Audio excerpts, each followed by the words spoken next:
privilegio, ¿qué más le puedo decir? Contar con la presencia aquí en el estudio del jefe Diego Fernández de Ceballos. En este su espacio desde hace, ¿cuántos años, Diego? Bienvenido. Gracias, José. Como 6 o 7 años que estamos colaborando juntos. Más, yo creo. Un poco más. Pero es la primera vez que me invitas. Ya me la volteo. No, sí. Siempre estás invitado, siempre eres bienvenido. Diego, hace 30 años, sí, tú estabas en el lugar que hoy está Xóchitl. Sí, me correspondió ser candidato del PAN a la presidencia de la República. Y dicen que te agachaste cuando viste pasar la victoria. Decía No. Jorge Castañeda, cerraste las cortinas de tu ventana. Se manejaron 3 hipótesis. Una, que me había dado pánico escénico. Sí. O sea que como gané el debate, según se dijo... ¿Se lo ganaste? Yo no juzgo mi propio desempeño, pero sí te digo, como se dijo que lo gané, entonces me dio miedo. Segundo, que tuve confianza y que me tiré al suelo, a dejar pasar. Y la otra, que me dieron dinero. Terrenos en Greña. Todo lo que te puedes imaginar. Entonces yo digo, lo primero de que me confíe, no creo que valga la pena entretenernos porque tarugo no soy. Que me haya dado pánico escénico, tampoco. No. Porque cobarde no soy. Vamos a quedarnos con que me dieron dinero. Pues entonces me tienen que fusilar por estúpido. Porque el que va a llegar a la presidencia de la República, ¿por cuánto puede ganar la presidencia? Y yo daba unas respuestas un poco fuertes que aquí las voy a moderar. Pero al que diga que recibí dinero, que complete su afirmación diciendo que la mitad de ese dinero lo compartí con la madre que lo parió. A ver si lo siguen diciendo. Diego Fernández de Ceballos, ¿qué madre va a parir este gobierno? No lo sabemos, pero el pronóstico es reservado. Pero déjame decirte algo.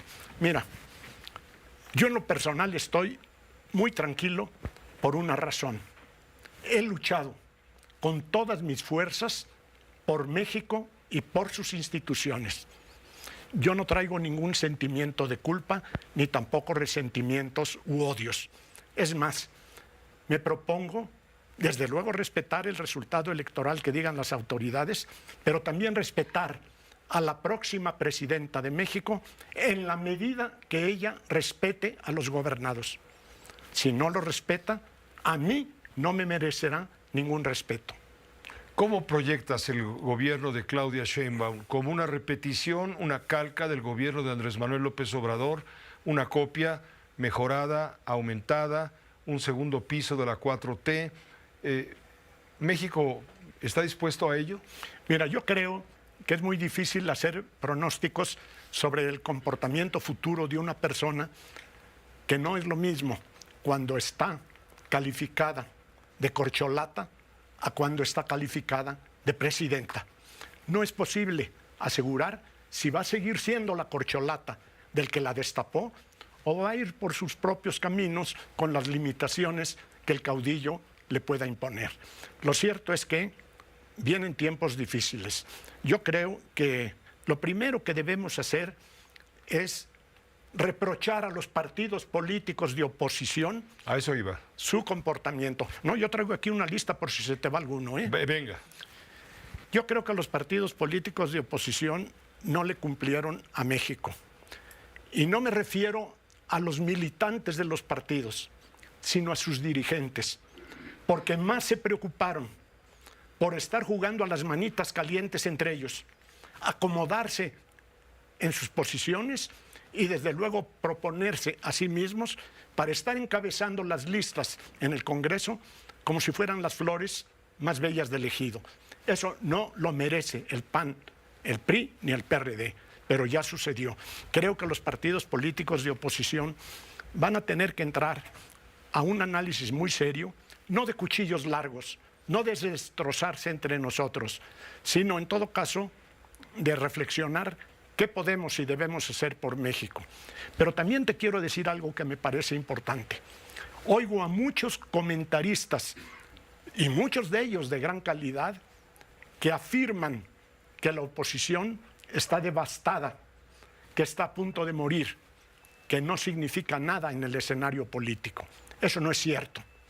Y no es cierto por una razón muy sencilla, porque eso se podrá decir de los partidos políticos de oposición, pero en la sociedad hay una oposición fuerte, vigorosa, presente y decidida a actuar. ¿Y cuál es la salida?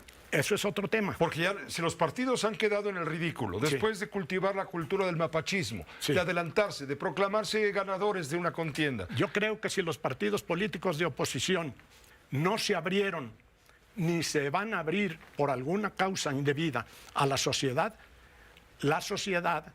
debe de entrar a esos partidos por sus fueros. Y si no, fundar otras organizaciones. Pero no podemos seguir en este atropello. Pero también hay que decir algo que a mí me parece de importancia, José. Yo considero, y fue mi lema a propósito de hace 30 años, de luchar por un México sin mentiras. Y yo creo que no podemos seguir soportando que el nuevo gobierno que va a entrar siga la tarea del que va de salida, de mentir todos los días.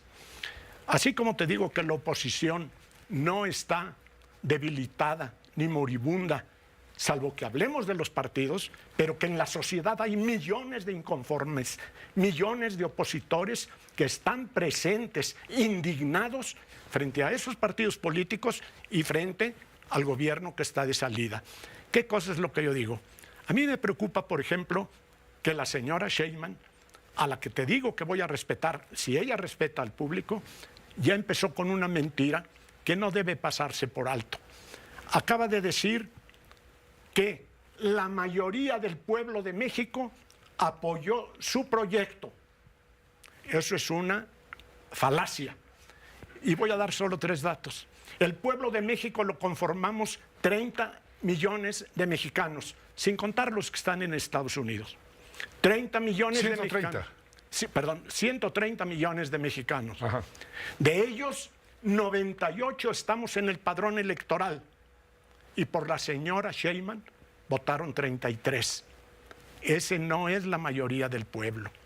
Tenemos que ver inclusive que si solo contamos a 40 millones de abstencionistas, de ciudadanos con credencial de elector que no se les dio la gana darle la cara a México, esos 40 millones son más que los 33 que ganó la señora Sheinbaum. Ojalá ella y su equipo logren entender que la mayoría del pueblo no le dio a su proyecto ningún aval. ¿Te da confianza ver a Juan Ramón de la Fuente Enorme. Como coordinador de la transición y seguramente miembro del equipo de gobierno, del gabinete? Sí, mira, José, yo creo que la señora Sheinbaum está rodeada de muchos, pero 3 o 4 que yo conozca me merecen mucho respeto. Uno de ellos es él, otro es el secretario de Hacienda, pero vamos a ver qué capacidad tienen para convencer a ella de que ella quiera y pueda convencer a sus tribus y al que le heredó el poder. Por lo que tú has visto, ¿sí escucha o nada más escucha a López Obrador? Es que es muy difícil. La hemos conocido como candidata y fue una copia del presidente actual. Vamos a ver cómo se comporta. Yo tengo gran respeto por la historia de Juan Ramón de la Fuente y como decías ayer, además es psiquiatra, que ha hecho mucha falta en Palacio Nacional en este sexenio y seguramente va a hacer mucha falta en el que viene. Pero es un hombre de bien, es un hombre conciliador, es un hombre con prestigio, ganado a pulso en todo donde ha estado. Pero vamos a ver si es capaz de conciliar primero a sus tribus y después si las oposiciones tienen la categoría para entender que la oposición no debe de ser nada más contestataria. Y perdóname, y por lo que se refiere al secretario de Hacienda, también hay que decir que es una persona destacada, reconocida y respetada en el mundo de la economía y de las finanzas. Pero debe quedarnos claros que esos mensajes que está mandando para tranquilizar a los mercados, pues pueden ser buenos, pero insuficientes, porque los mercados no se chupan el dedo. De nada sirve que les ofrezcan unas finanzas públicas y equilibradas si viene la destrucción del Poder Judicial en México, viene la devastación de los órganos que controlan al poder político, que son los autónomos, y viene la barbarie si no la detenemos. Y ahora el contrapeso van a ser los mercados. Mira, yo creo que somos 3 contrapesos. Los empresarios, los ciudadanos. Sí. Los ciudadanos inconformes. Yo de los empresarios apuesto muy poco porque ellos tienen en primer lugar, naturalmente, sus intereses. Y digo naturalmente, no debidamente. Tienen ellos sus intereses. Pero yo sí creo que la sociedad inconforme con lo que ha pasado y con lo que se está proyectando de devastación nacional es una fuerza real. Por otra, los mercados, porque con ellos no se juega si vamos a la economía. Y por último también, yo creo que puede ser lo que tú has señalado, las personas sensatas y honestas que están cerca de Claudia Sheinbaum, que son muy pocas, pero de buena calidad. Hay un ánimo de derrota entre quienes vieron perdida la elección. Me refiero no solamente a los políticos, sino a la sociedad que votó en contra, es decir, que votó a favor de un cambio y no en la continuidad. Y está viviendo ese sector de la sociedad algo que en psicología se llama la negación, en el duelo, y están en la etapa de la negación. No es posible, no es posible. Y luego van a venir varias etapas. A los que están desesperados en la negación de como si se hubiera muerto un hijo, no es posible. ¿Qué consejo le puedes brindar en este momento para reconstruir lo que ellos consideran una derrota brutal? Mira, José, aplastante. Tu pregunta me lleva a responderla recordando lo que dijo un ranchero hace más de 80 años, cuando se fundaba Acción Nacional.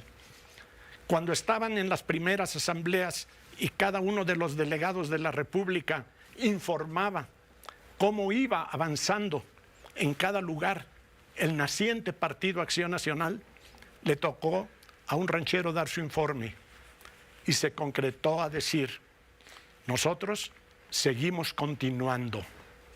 ¿Qué tenemos que hacer? Los que estamos inconformes, los que están desesperados, los que están dolidos, los que están con duelo, ¿qué tenemos que hacer? Seguir continuando.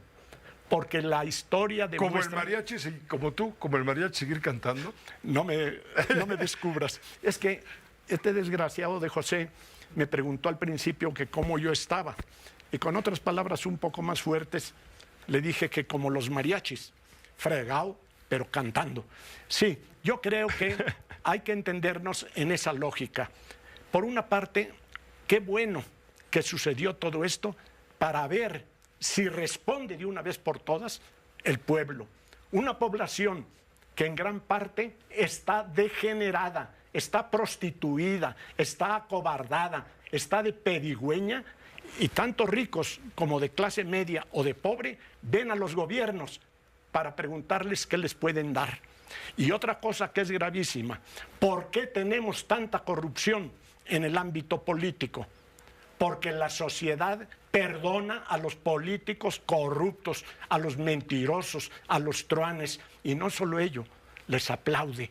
Y mientras haya una sociedad aplaudiéndoles a los sinvergüenzas seguirán haciendo las suyas. Y por supuesto, el pueblo cautivo.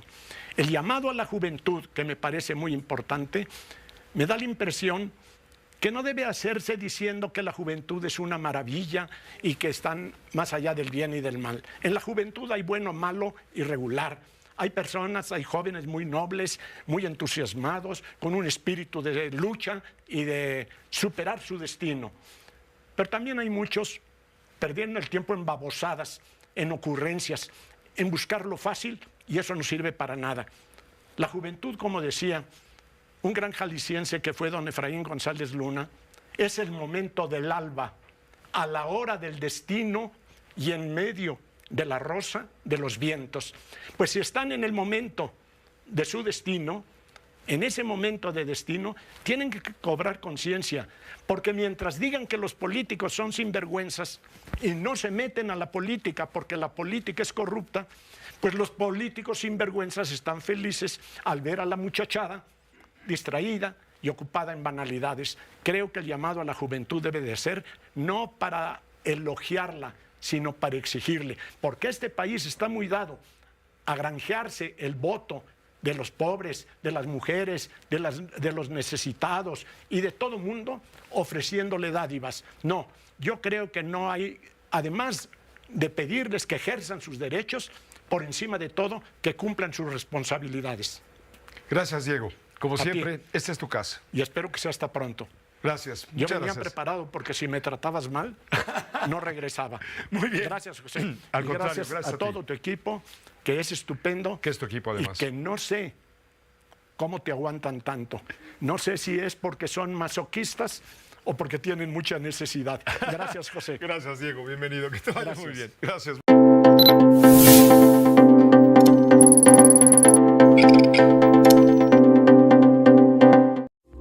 Esta fue una producción de Grupo Fórmula. Encuentra más contenido como este en radioformula.mx.